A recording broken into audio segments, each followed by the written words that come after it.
Yeah, my sister's overseas for work. She said I could use the place as much as I want. So, cheers to us. That voice belonged to my much younger 19-year-old sister, Nicole. The moment her flippant tone echoed from my smartphone speaker, mixed with the cheers of her friends, my blood ran cold. Overseas?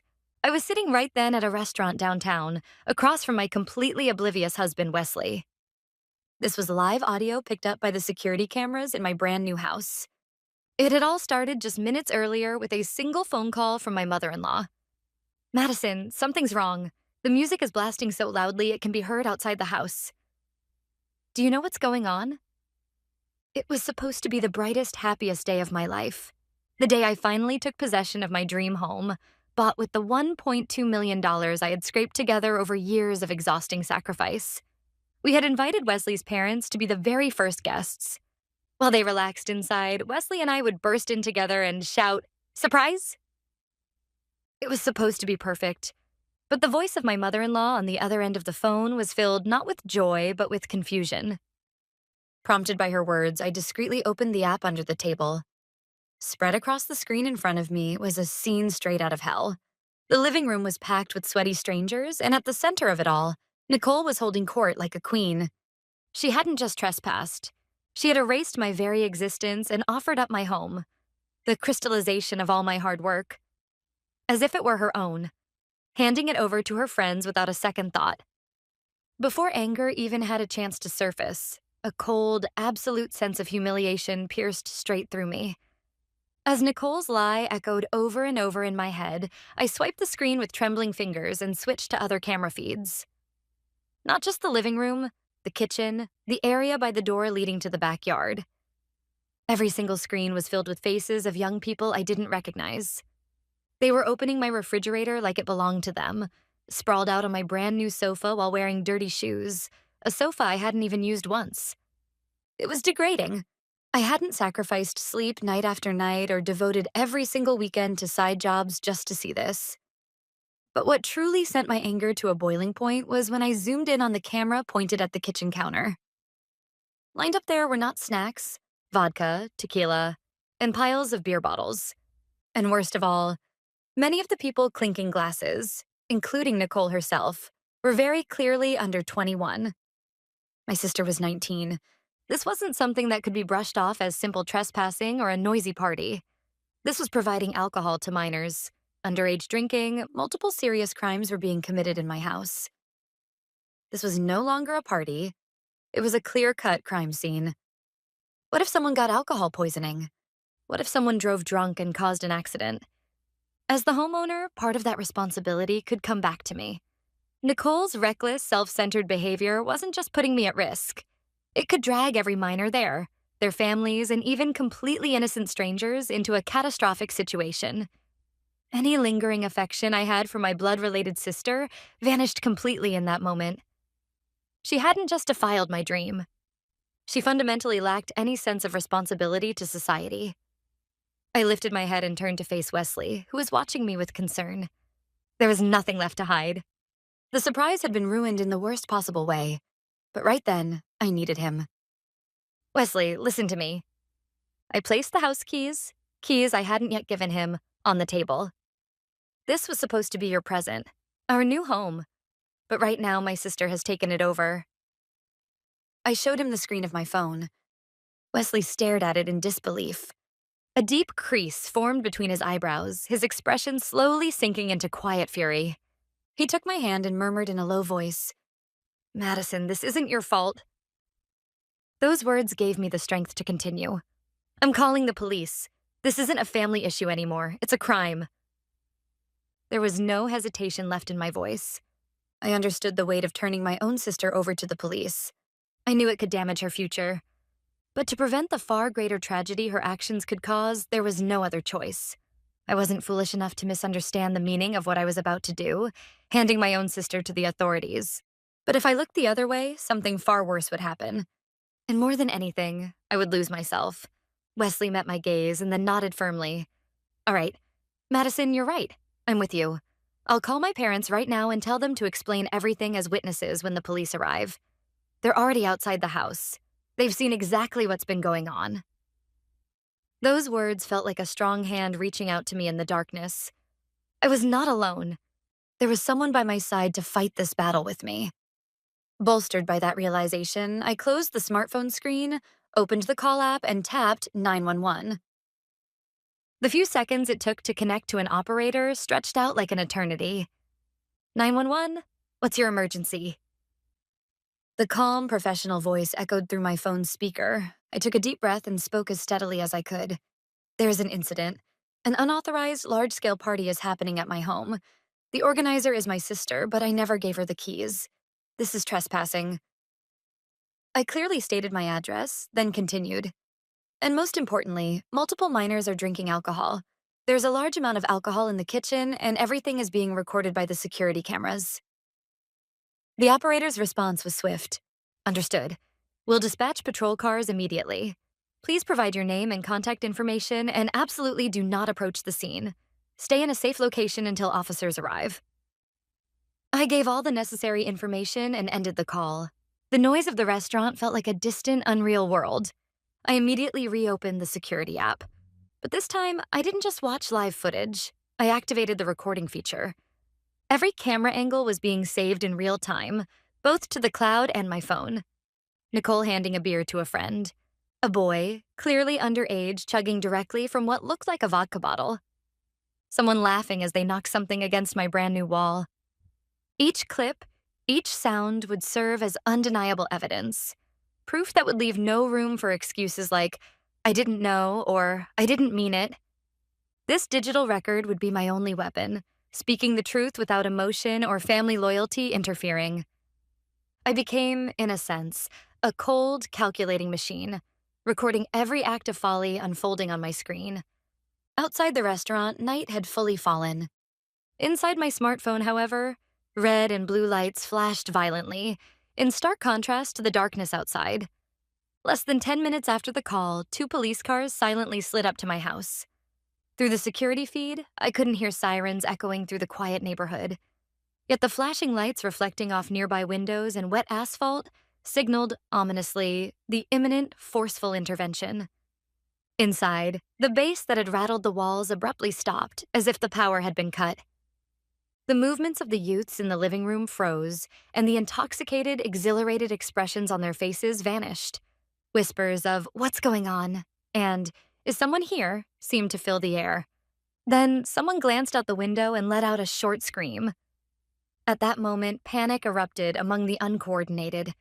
Some rushed toward the back door to escape. Others scrambled to pour alcohol down the kitchen sink. In the center of the chaos, Nicole stood frozen, dumbstruck. The blood drained from her face, and the queenly attitude she had carried moments ago was gone. She looked around for help, but her friends were too focused on saving themselves to meet her gaze. Finally, she seemed to grasp that the situation had completely slipped from her control, and that she would have to take full responsibility alone. A heavy knock rattled the door several times. The camera caught the figures of 2 sturdy police officers standing at the entrance. The door was opened by Nicole herself. Still trying to muster some final bravado, she asked in a trembling voice, "Can I help you?" "We received noise complaints from neighbors. Are you responsible for this house?" The officer's tone was calm, yet authoritative. Nicole stammered out, well, it's my sister's house." The other officer was already speaking to my in-laws waiting outside. My mother-in-law stood firm, explaining the situation and presenting her smartphone to the officer, likely showing the electronic proof of ownership I had sent in advance. They were serving as calm, reliable witnesses on behalf of the legitimate owner of the house. Me. In the midst of my dark anger, this sight brought a flicker of warmth. Nicole's shaky excuses fell flat against the resolute officers. One officer silently stepped past her into the house. His gaze swept the living room, lingering on the scattered youths, then moved to the alcohol lined up on the kitchen counter. After surveying everything, he turned to Nicole, his voice low but firm. "The sister you mentioned, is her name Madison? And is she the rightful owner of this house?" Nicole, unable to comprehend how the officer knew my name, could only nod slightly. At that moment, the second officer returned from outside the door. In his hand was my mother-in-law's smartphone. He held the screen up directly in front of Nicole's eyes and said in a chillingly calm tone, The owner, Madison herself, reported you for trespassing and providing alcohol to minors. You had no permission from her. Isn't that correct? Those words were a decisive declaration. The last color drained from Nicole's face, and the lies she had told crumbled pitifully in front of the law. She could no longer make excuses and could only shake her head weakly. One of the officers turned to everyone in the living room and loudly declared the party over. Line up against the walls. If you have an ID, show it immediately. If you don't, have your parents' contact information ready. The young people obeyed, their expressions hopeless. The heat and excitement from just minutes ago had vanished completely, replaced by fear of their parents being contacted and regret over their foolish actions. Some began to cry, while others glared at Nicole, blaming her for the chaos. The kingdom she had built for one night had collapsed far too easily. Through my smartphone screen, I watched it all unfold with rapt attention. Nicole presented her ID to the officers, had her age verified, and hung her head in shame. There was no sense of triumph, only a heavy certainty that this outcome was inevitable and that I had made the right decision. Wesley silently held my cold hand. I felt his warmth as an unspoken support, preparing me to face the long and harsh battle that was just beginning.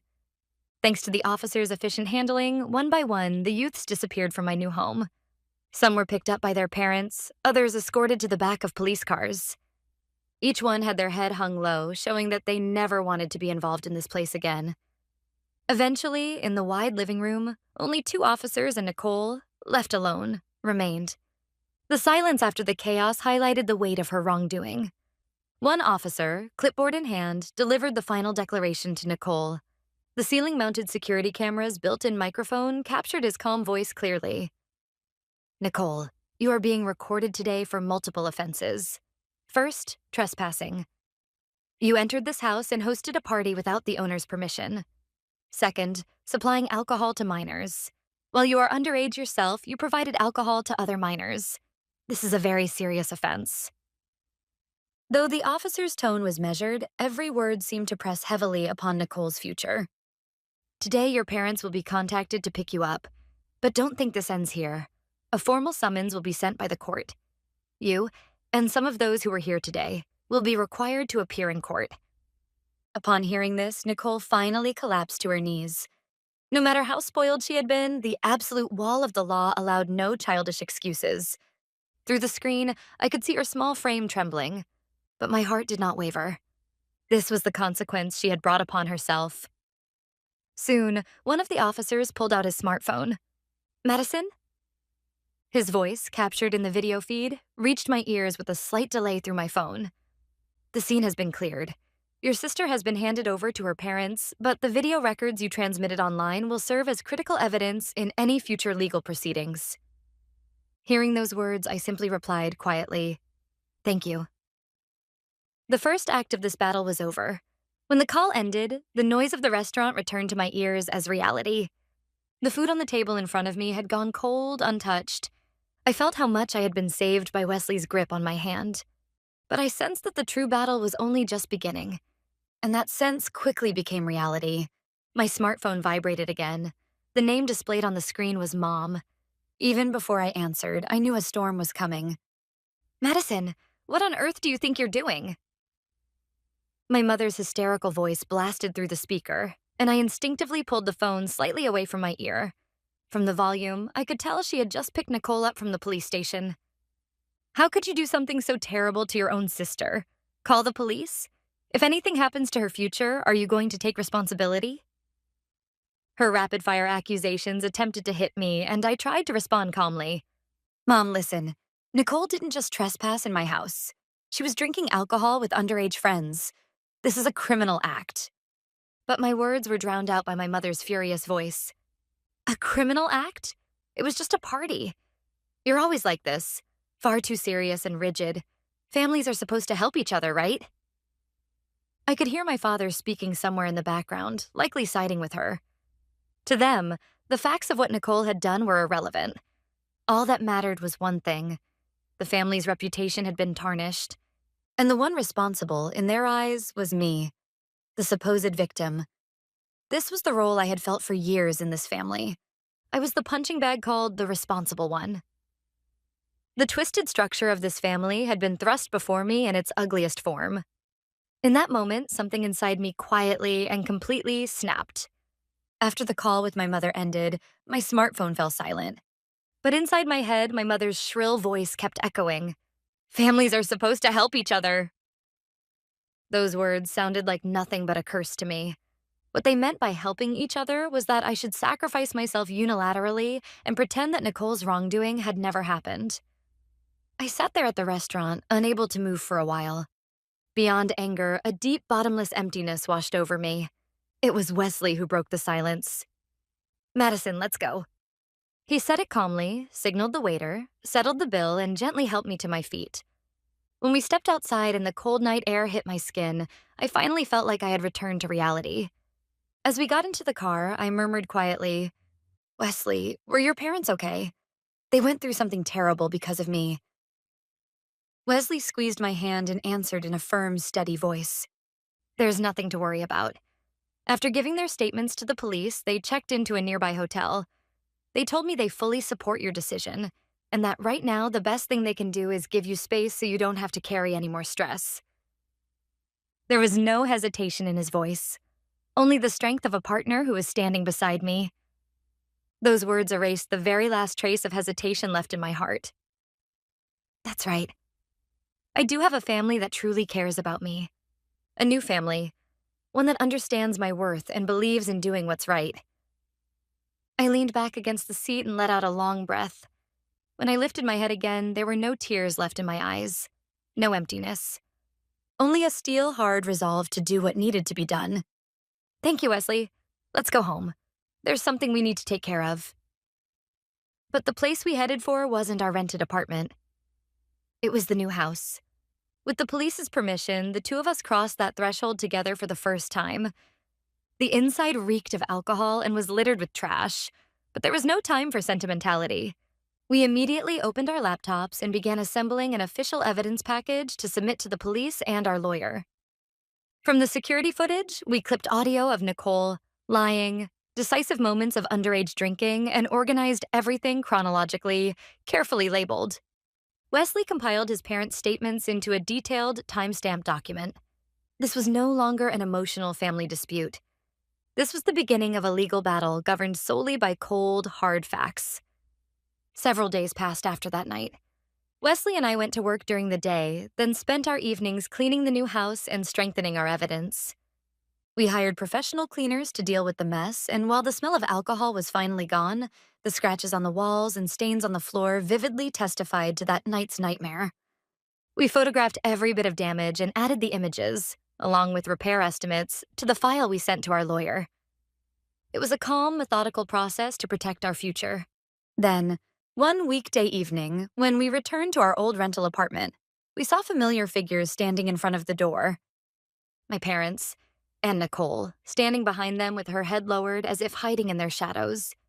They had come without warning, lying in wait for us.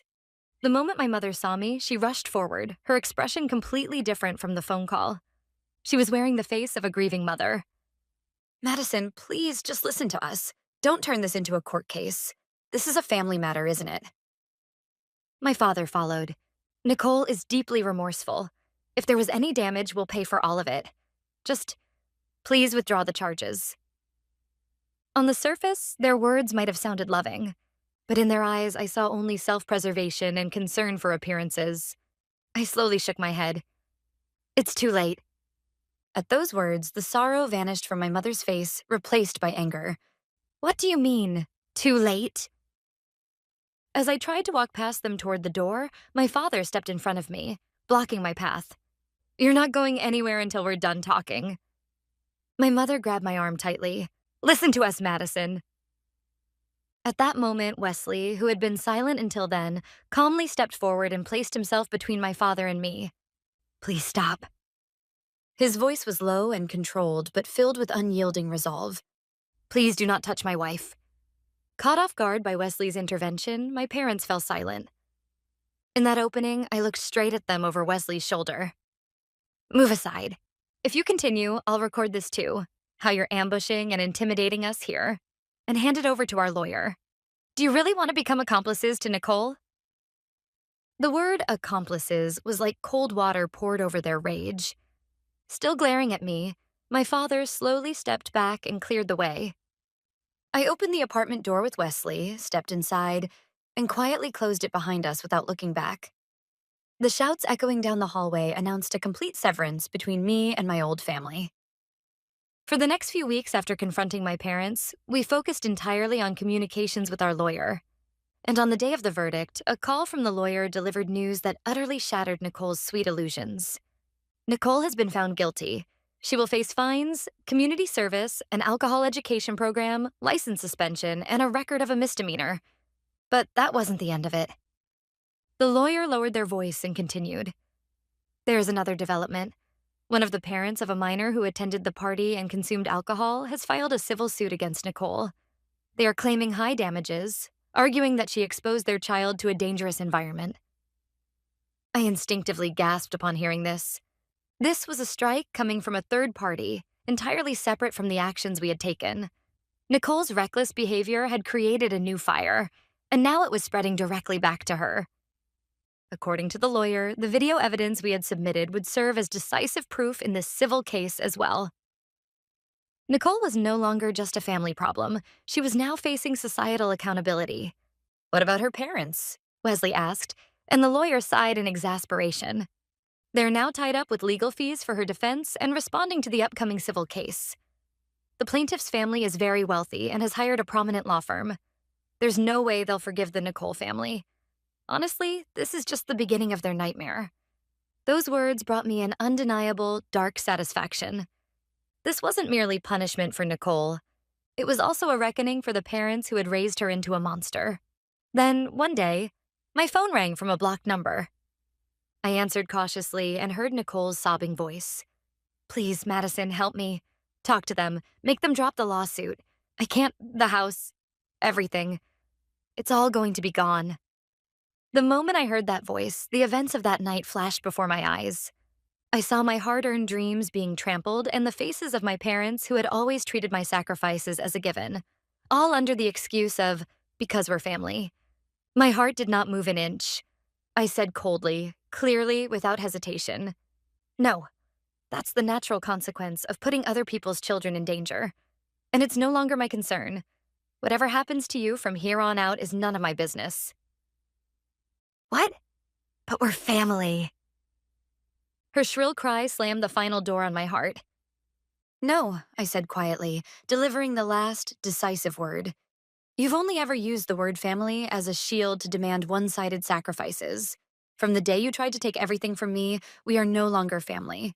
You are a criminal who trespassed in my home. My real family consists of those who respect and support each other, the people standing with me now, my husband and his parents. Never call me again. I ended the call and blocked her number. Then I immediately upgraded our home security system to the highest level.